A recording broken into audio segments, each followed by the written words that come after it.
Dear students, welcome to my YouTube channel advance biology Bhagalpur. जैसा कि आप सभी को पता होगा कि आज हमारा दूसरा लेक्चर है और चैप्टर नंबर 7 इवोल्यूशन स्टार्ट किए हुए हैं। तो आप लोग नोट कर लें यहाँ पर कि लेक्चर नंबर 2 है आज का, जो चैप्टर नंबर 7 इवोल्यूशन से लिया गया है।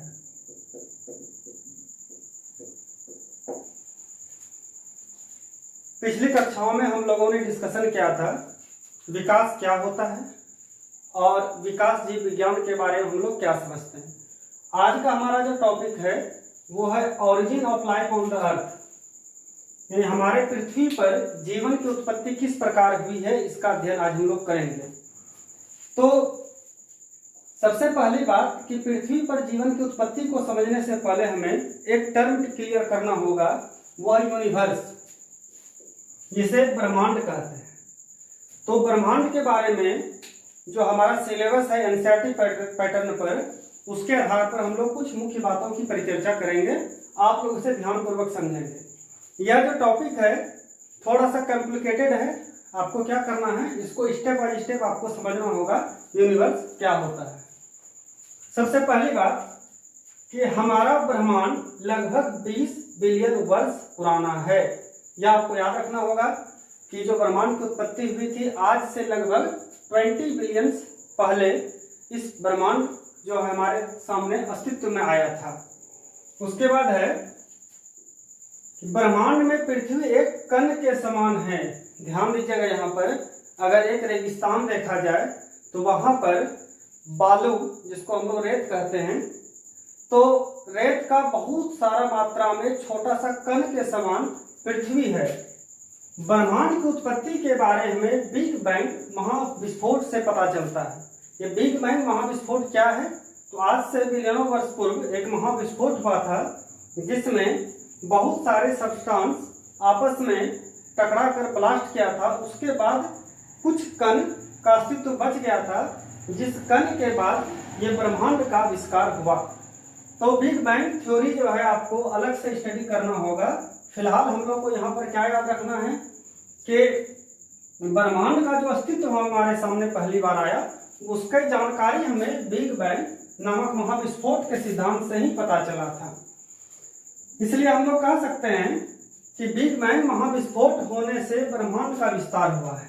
ये बात हम लोग समझ चुके हैं अच्छे से। कुछ समय के बाद सर्वप्रथम हाइड्रोजन और हीलियम गैस का निर्माण हुआ था, यानी यूनिवर्स में, ब्रह्मांड में सबसे पहले जो गैस बना था उस गैस का नाम था हाइड्रोजन और हीलियम।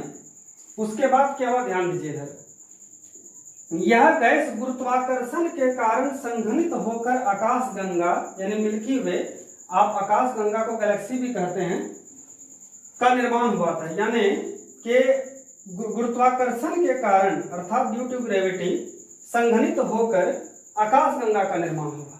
यानी कि ब्रह्मांड जो होता है, हम लोग कह सकते हैं कि ब्रह्मांड एक प्रकार के आकाशगंगा का ही समूह है, ऐसा कह सकते हैं। यानी ध्यान दीजिए यहाँ पर कि ब्रह्मांड आकाशगंगा का विशाल समूह है जो लगभग 100 बिलियन आकाशगंगा से मिलकर बना है।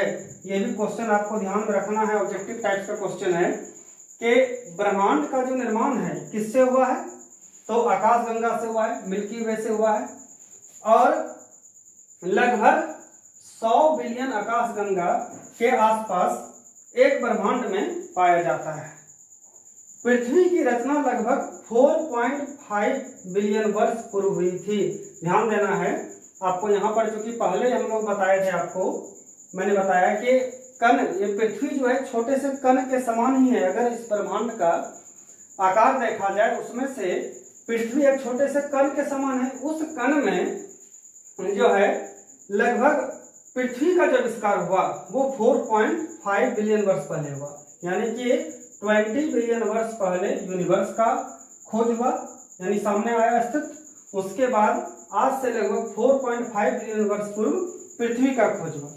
यहाँ पर 3-4 बात और ध्यान में रखना है कि प्रारंभिक अवस्था में पृथ्वी पर वायुमंडल नहीं था। वायुमंडल का मतलब हो गया कि अभी एक पृथ्वी पर एक जीवों को जीवित रहने के लिए जो जो गैस या जो पदार्थ चाहिए वैसा कोई भी पदार्थ का निर्माण उस समय नहीं हुआ था।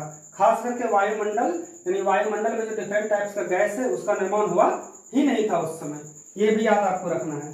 धीरे धीरे कुछ सब्सटेंस, जैसे ध्यान दीजिए, जल, वाष्प, मीथेन, कार्बन डाइऑक्साइड और अमोनिया आदि का निर्माण हुआ।